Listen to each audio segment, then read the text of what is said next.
Bismillahirrahmanirrahim. Assalamu alaikum. This is Raja Umar on my channel RU Speaks, and we are talking about Pakistan studies and global perspectives on my channel.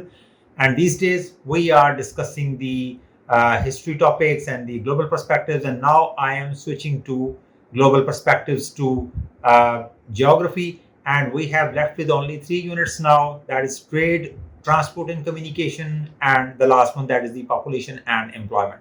So I request you all, do not forget to subscribe my channel RU Speaks, as we are approaching towards the end of our syllabus very quickly, and we have done with the 2 sections of history, I mean component 1 of Pakistan studies, and 9 units of geography out of 12, and we are almost done with the global perspective syllabus as well.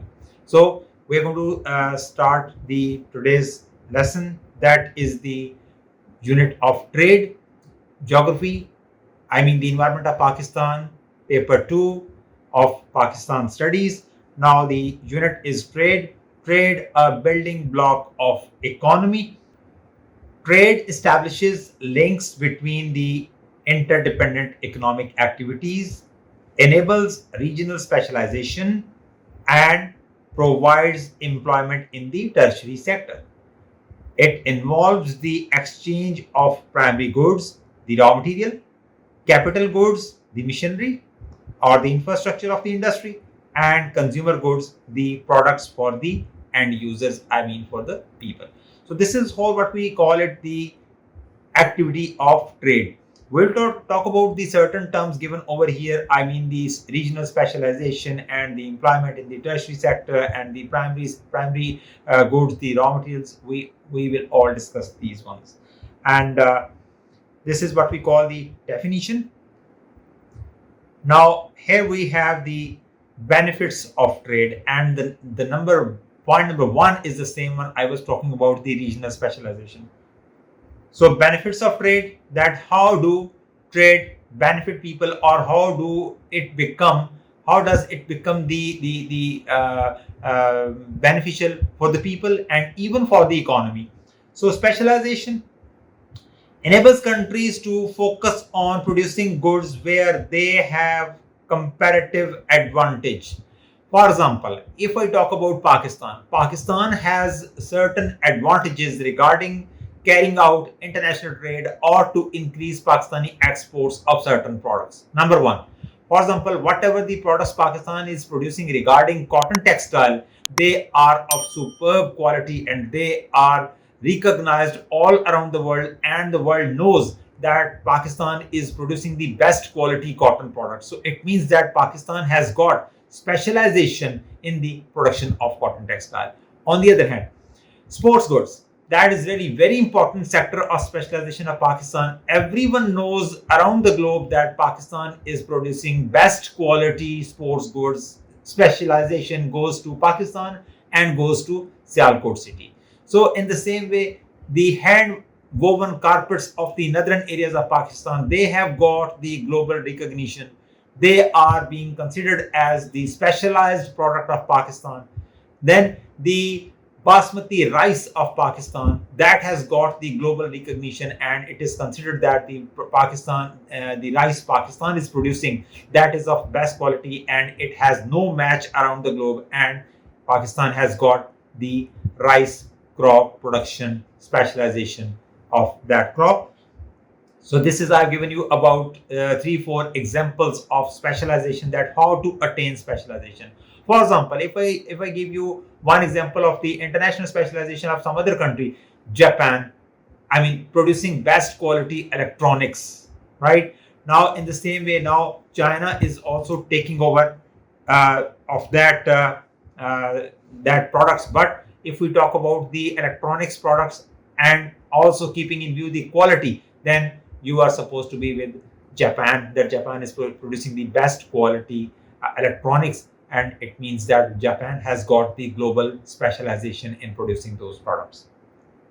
Then positive signs on the economic growth: increases national income and stimulates economic activities, creating employment. So whenever we talk about the increasing national income, it means that the GDP gross domestic product increases, and which shows the signs that the country's economy is on the right direction or on the right path. So whenever there is the greater trading activity, definitely the impact would come on the country's economy, and that would highlight that how the country's economy is approaching, and it stimulates the economic activities creating employment. So it means that as much the trade activities are, as much the more and more employment would be created within all sectors. I mean, if industry would start producing more products, so it means that the industry might be needing more people to work over in that industry. It means that the employment would be generated. On the other hand,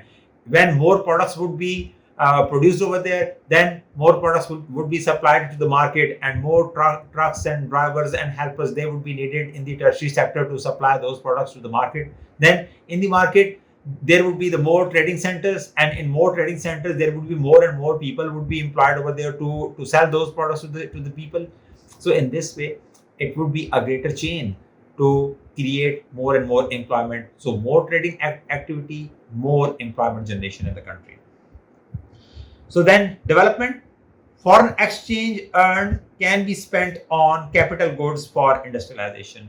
So when there is more trade activity, very especially the international trade, it means that the exports would increase, and because of the increasing exports, there would be the increase in the foreign exchange earning. That would be a greater impact on the country's economy. Country's economy would become stable, and the country's currency would become valued, and the dollar rate would fall, and eventually the country would be developing economically on the basis of the foreign exchange earning, and that earned foreign exchange can be spent on the capital goods by importing machinery to install more and more industries further and to move towards industrialization.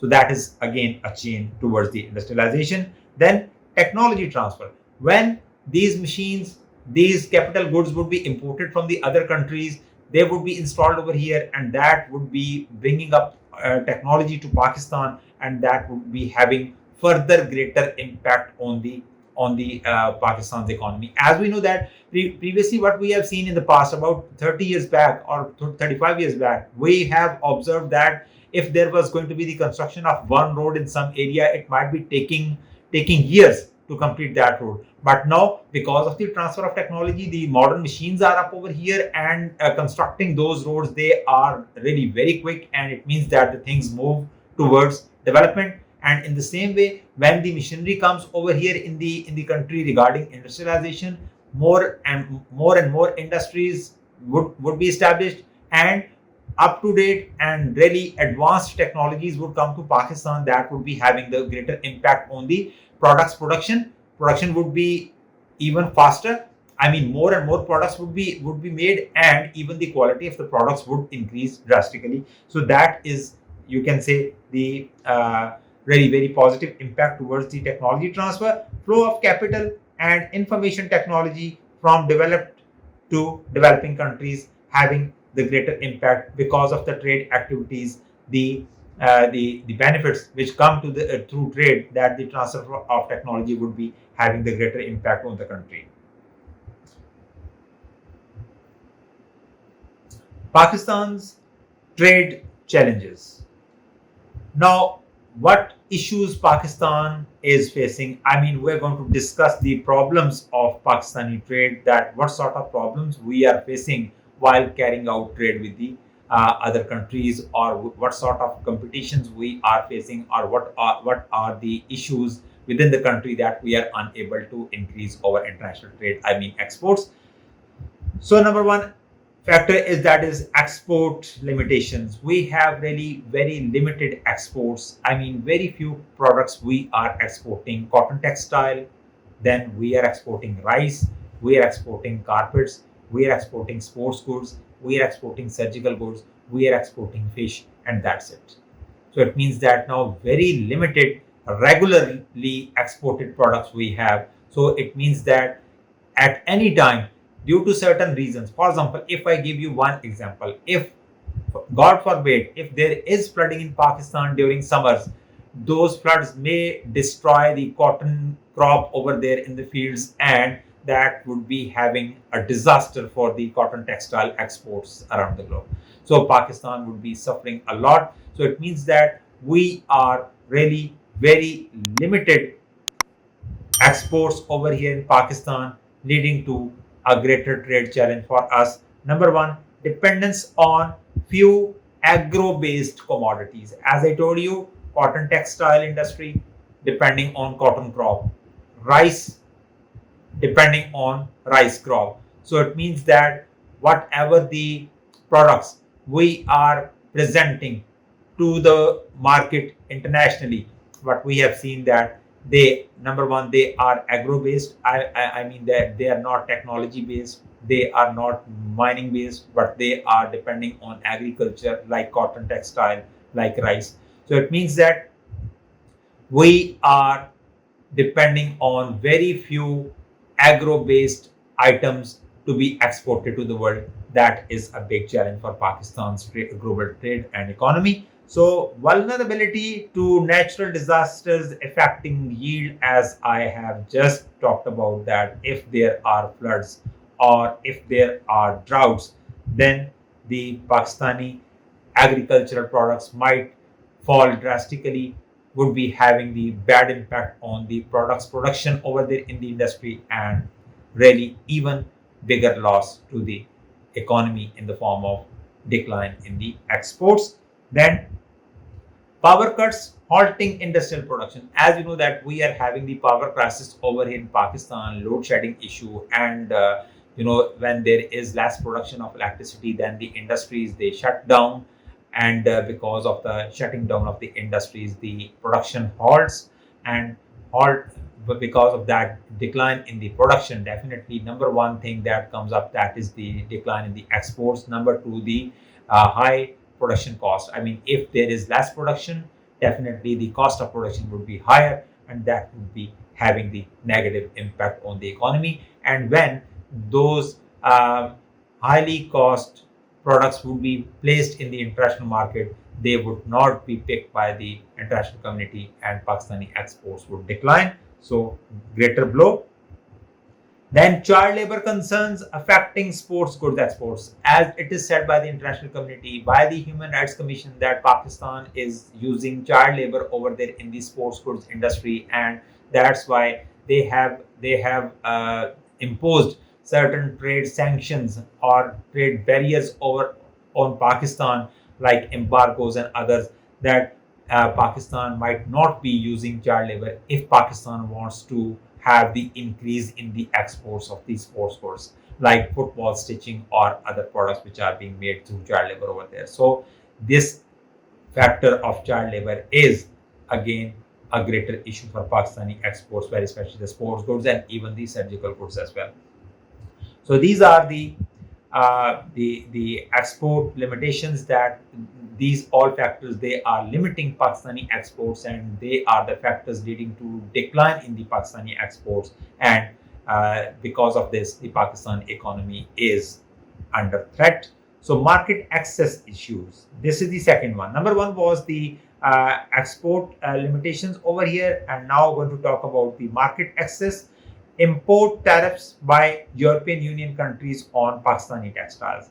The European Union countries they have imposed tariffs. I mean the tax on the Pakistani import duty on Pakistani textile products, making them expensive over there. That is why the Pakistani textiles are unable to gain that market to be, and those products to be sold over there in Europe. On the other hand, Bangladesh, South Korea, Thailand, India, Egypt, they are having better market access over there in Europe, and they are able to sell their cotton textile products very easily, and that is trouble for Pakistan. Economic and social instability deterring investment. It means that in Pakistan there is the economic stress on Pakistan, that how to get the investments availability, how to move towards industrialization, and how to how to give incentives to the industry so that the production might be increasing. On the other hand, the political and social instability in the country is also restricting the investments, and even the not only the foreign but the local investors, they too are reluctant to invest in Pakistan in the industrial sector. So that is leading to the decline in the exports and poor economic conditions regarding trade. Currency devaluation making imports expensive. So it means that, as you know, that whenever your imports are really very high and your exports are very less, definitely that is known as the negative balance of trade, and because of that you are paying more foreign currency, more dollars to the others, but you are earning really very less. So that is a pressure on the foreign exchange within the country. Decline in the foreign exchange, I mean dollars within the country, leading to the devaluation of your currency goes down. And whenever the currency goes down, whenever you import certain capital goods or machinery or infrastructural products, they would become very expensive for you, and that is again a greater burden on the economy. So quality control issues in fish and fruit industries. As Pakistan has a good potential of producing fish and fruit, but the quality standards, they are a big issue. That the processing of fish, very especially, that is unhygienic, and the Western world does not pick Pakistani fish products, blaming or somehow correctly blaming that Pakistan is processing fish products in the poor and unhygienic conditions, leading to the quality standards. That's why Pakistani products are not picked by the global community, leading to decline in exports of fish. In the same way, the fruit processing, that is also not being picked by the world, just claiming that the quality standards are not up to the mark as per the standards of the World Trade Organization. So these challenges result in a negative balance of trade, limiting Pakistan's ability to fund development projects or even the market access. If Pakistan would earn more through exports, through more industrialization, by earning foreign exchange, then the internal development would happen. That when the state would move towards the welfare of the people, would be able to facilitate the people in many ways.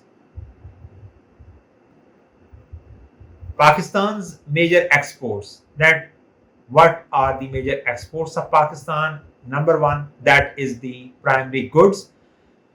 We are exporting the raw materials mostly, right? Raw cotton, as we have the electricity issue, we have the processing issue, we have the outdated machinery issue of industries, cotton textile.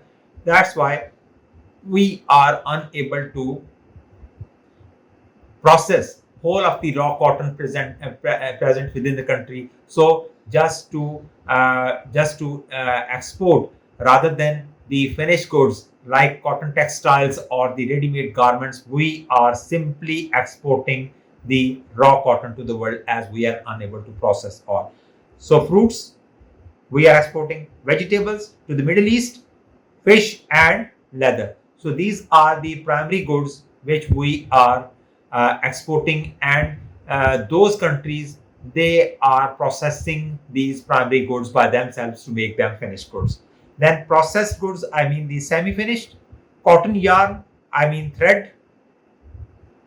cotton thread, and other semi-finished goods like semi-processed fish, like you can say only gutting is done or only salting is done, and not canning, but canning is done by those countries by themselves. So it means that we are exporting the semi-finished goods, or what we call the processed goods, to those countries. And then we have the manufactured goods, I mean fully manufactured or finished goods. They are the ready-made garments, carpets, rugs, sports goods, leather products, and surgical instruments. So these are the ones which are ready to use products Pakistan is exporting to the world. They are these ones, that the ready-made garments and the carpets, rugs, sports goods, and surgical goods, very especially. And these are the products which are really very much having the specialization factor, as I have already explained, and we need to be focusing more on these ones. And here we have the Pakistan's trading partners, that Pakistan is exporting or importing what products from which countries. So now the export destinations, that from where Pakistan is to which countries Pakistan is exporting its products. United Kingdom, cotton products. United States, spices, rice, ready-made garments. Then Middle East, the Arab countries, carpets, surgicals, and sports goods. Japan, fish and related products, prawns and shrimps. Then China, cotton yarn. So all these things Pakistan is exporting to these countries to earn foreign exchange. On the other hand, if we talk about the imports, that what Pakistan is importing, what are those products Pakistan is importing and from which countries? Then UK and United States, machinery, electrical appliances. Then China, machinery, electrical appliances and plastic products. Middle East, the Arab countries, mineral oil, crude oil, petroleum, or even now gas from Qatar as well. And then Malaysia, edible oil, palm oil, we are using in the cooking oil industry here in Pakistan. And from Sri Lanka, we are importing tea. So these are the products we are importing from these products from these countries. So these are the overall, you can say, the countries which are mentioned over here. They are declared to be the trading partners in the sense of imports and exports. So from this table, you have seen that Pakistan is exporting really very cheaper products to the other countries, but Pakistan is importing very expensive products. So it means that Pakistani exports are cheaper ones and Pakistani imports are really very costly and expensive ones, leading to a negative balance of trade in Pakistan's economy, leading to more payments of the foreign exchange to the other countries rather than earning. So it means that we are losing foreign exchange, that is a greater threat to the economy. This is what we will discuss in our next lesson, that is the balance of trade and what are the issues related to balance of trade, why do we have the negative balance of trade, and what are the effects which are coming because of the negative balance of trade, and how to resolve that issue. That would be our next lesson. Up till now, this is over from my side. Do not forget to subscribe my channel RU Speaks, and inshallah with the next lesson we will be again here. And thank you so much. Signing off. Allah Hafiz.